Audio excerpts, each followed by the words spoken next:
There was once a rich man whose wife lay sick, and when she felt her end drawing near, she called to her only daughter to come near her bed and said, "Dear child, be good and pious, and God will always take care of you, and I will look down upon you from heaven, and will be with you." And then she closed her eyes and died. The maiden went every day to her mother's grave and wept, and was always pious and good. When the winter came, the snow covered the grave with a white covering, and when the sun came in the early spring and melted it away, the man took to himself another wife. The new wife brought 2 daughters home with her, and they were beautiful and fair in appearance, but at heart were black and ugly. And then began very evil times for the poor stepdaughter. "Is it a stupid creature to sit in the same room with us?" they said. "Those who eat food must earn it. She is nothing but a kitchen maid." They took away her pretty dresses and put on her an old grey kirtle, and gave her wooden shoes to wear. "Just look now at the proud princess, how she is decked out," cried laughing, and then they sent her into the kitchen. There she was obliged to do heavy work from morning to night, get up early in the morning, draw water, make the fires, cook and wash. Besides that, the sisters did their utmost to torment her, mocking to her and strewing peas and lentils among the ashes and setting her to pick them up. In the evenings, when she was quite tired out with her hard day's work, she had no bed to lie on, but was obliged to rest on the hearth among the cinders. And because she always looked dusty and dirty, as if she had slept in the cinders, they named her Cinderella. It happened one day that the father went to the fair, and he asked his 2 stepdaughters what he should bring back for them. "Fine clothes," said one. "Pearls and jewels," said the other. "But what will you have, Cinderella?" said he. "The first twig, father, that strikes against your hat. On the way home, that is what I should like you to bring me." So he bought for the 2 stepdaughters fine clothes, pearls and jewels, and on his way back, as he rode through a green lane, a hazel twig struck against his hat, and he broke it off and carried it home with him. And when he reached home, he gave to the stepdaughters what they had wished for, and to Cinderella he gave the hazel twig. She thanked him and went to her mother's grave, and planted this twig there, weeping so bitterly that the tears fell upon it and watered it, and it flourished and became a fine tree. Cinderella went to see it 3 times a day, and wept and prayed. And each time a white bird rose up from the tree, and if she uttered any wish, the bird brought her whatever she had wished for. Now it came to pass that the king ordained a festival that should last for 3 days, and to which all the beautiful young women of that country were bidden, so that the king's son might choose a bride from among them. When the 2 stepdaughters heard that they too were bid to appear, they felt very pleased, and they called Cinderella and said, "Comb our hair, brush our shoes, and make our buckles fast. We are going to the wedding feast at the king's castle." When she heard this, Cinderella could not help crying, for she too would have liked to go to the dance, and she begged her stepmother to allow her. "What? You, Cinderella," said she, "in all your dust and dirt, you want to go to the festival, you that have no dress and no shoes. You want to dance." But as she persisted in asking, at last the stepmother said, "I have strewed a dishful of lentils in the ashes, and if you can pick them all up again in 2 hours, you may go with us." Then the maiden went to the back door that led into the garden and called out, "O gentle doves, O turtle doves, and all the birds that be, the lentils that in ashes lie come and pick up for me. The good must be put in the dish, the bad you may eat if you wish." Then there came to the kitchen window 2 white doves, and after 3, them some turtle doves, and at last a crowd of all the birds under heaven, chirping and fluttering, and they alighted among the ashes. And the doves nodded with their heads, and began to pick, peck, pick, peck, and then all the others began to pick, peck, pick, peck, and put all the good grains into the dish. Before an hour was over, all was done, and they flew away. Then the maiden brought the dish to her stepmother, feeling joyful and thinking that now she should go to the feast. But the stepmother said, "No, Cinderella, you have no proper clothes, and you do not know how to dance, and you would be laughed at." And when Cinderella cried for disappointment, she added, "If you can pick 2 dishes full of lentils out of the ashes, nice and clean, you shall go with us," thinking to herself, "for that is not possible." When she had strewed 2 dishes full of lentils among the ashes, the maiden went through the back door into the garden and cried, "O gentle doves, O turtle doves, and all the birds that be, the lentils that in ashes lie, come and pick up for me. The good must be put in the dish, the bad you may eat if you wish." So there came to the kitchen window 2 white doves, and then some turtle doves, and at last a crowd of all the other birds under heaven, chirping and fluttering, and they alighted among the ashes, and the doves nodded with their heads, and began to pick, peck, pick, peck, and then all the others began to pick, peck, pick, peck, and put all the good grains into the dish. And before half an hour was over, it was all done, and they flew away. Then the maiden took the dishes to the stepmother, feeling joyful, and thinking that now she should go with them to the feast. But she said, "All this is of no good to you. You cannot come with us, for you have no proper clothes and cannot dance. You would put us to shame."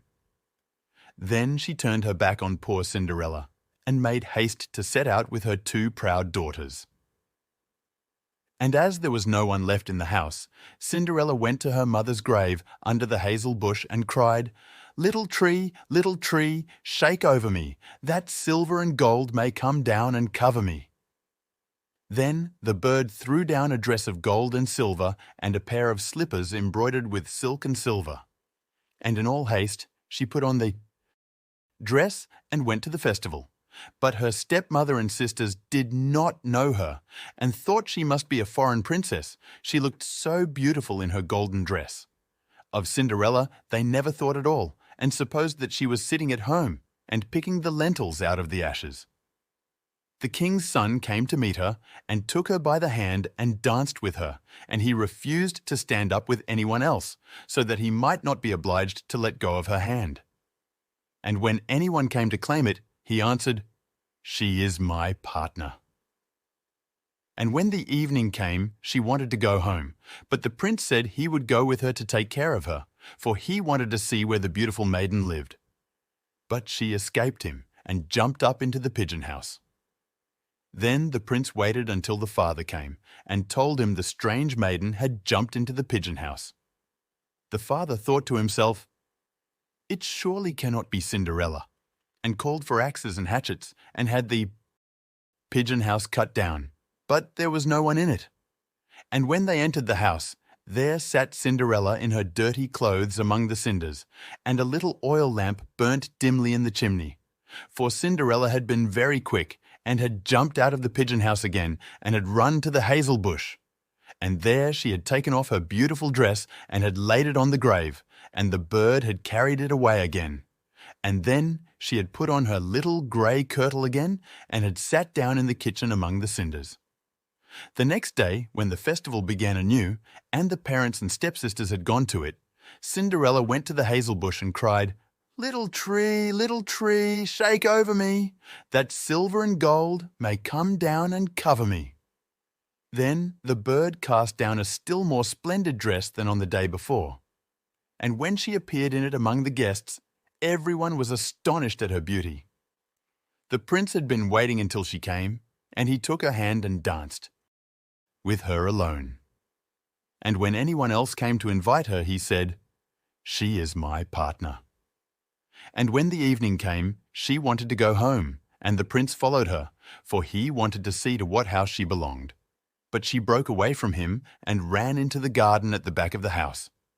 There stood a fine large tree bearing splendid pears. She leapt as lightly as a squirrel among the branches, and the prince did not know what had become of her. So he waited until the father came, and then he told him that the strange maiden had rushed from him, and that he thought she had gone up into the pear tree. The father thought to himself, "It surely cannot be Cinderella," and called for an axe, and felled the tree, but there was no one in it. And when they went into the kitchen, there sat Cinderella among the cinders as usual, for she had got down the other side of the tree, and had taken back her beautiful clothes to five the bird on the hazel bush, and had put on her old grey kirtle again. On the third day, when the parents and the stepchildren had set off, Cinderella went again to her mother's grave, and said to the tree, little tree, shake over me, that silver and gold may come down and cover me." Then the bird cast down a dress, the like of which had never been seen for splendour and brilliancy, and slippers that were of gold. And when she appeared in this dress at the feast, nobody knew what to say for wonderment. The prince danced with her alone, and if anyone else asked her, he answered, "She is my partner." And when it was evening, Cinderella wanted to go home, and the prince was about to go with her, when she ran past him so quickly that he could not follow her. But he had laid a plan and had caused all the steps to be spread with pitch, so that as she rushed down them, the left shoe of the maiden remained sticking in it.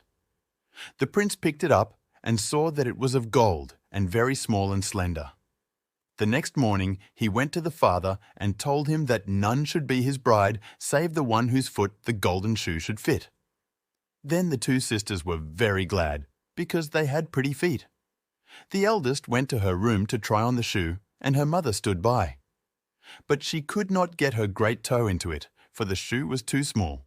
Then her mother handed her a knife and said, "Cut the toe off, for when you are queen you will never have to go on foot."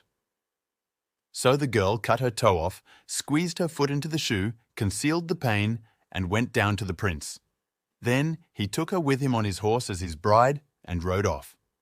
They had to pass by the grave, and there sat the two pigeons on the hazel bush and cried, "There they go! There they go! There is blood on her shoe! The shoe is too small, not the right bride at all." Then the prince looked at her shoe and saw the blood flowing, and he turned his horse round and took the false bride home again, saying she was not the right one, and that the other sister must try on the shoe. So she went into her room to do so, and got her toes comfortably in, but her heel was too large. Then her mother handed her the knife, saying, "Cut a piece off your heel. When you are queen, you will never have to go on foot." So the girl cut a piece off her heel and thrust her foot into the shoe, concealed the pain, and went down to the prince, who took his bride before him on his horse and rode off. When they passed by the hazel bush 6, the two pigeons sat there and cried, "There they go! There they go! There is blood on her shoe. The shoe is too small, not the right bride at all."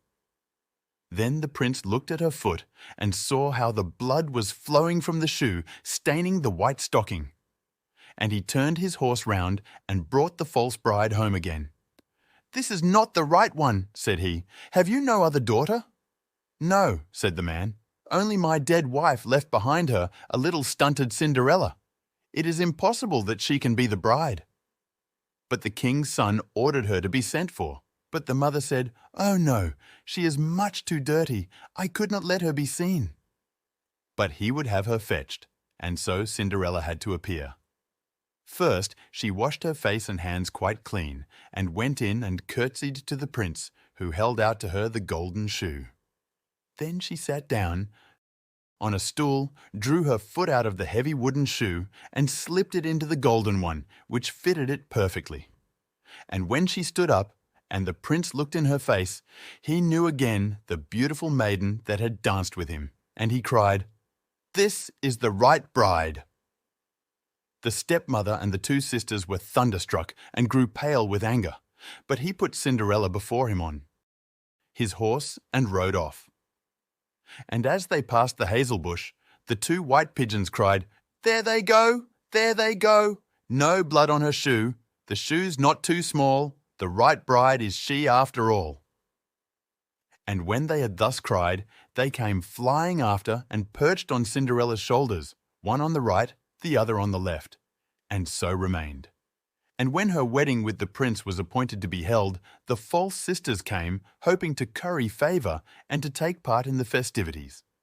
So, as the bridal procession went to the church, the eldest walked on the right side and the younger on the left, and the pigeons picked out an eye of each of them. And as they returned, the elder was on the left side and the younger on the right, and the pigeons picked out the other eye of each of them. And so they were condemned to go blind for the rest of their days because of their wickedness and falsehood. The end.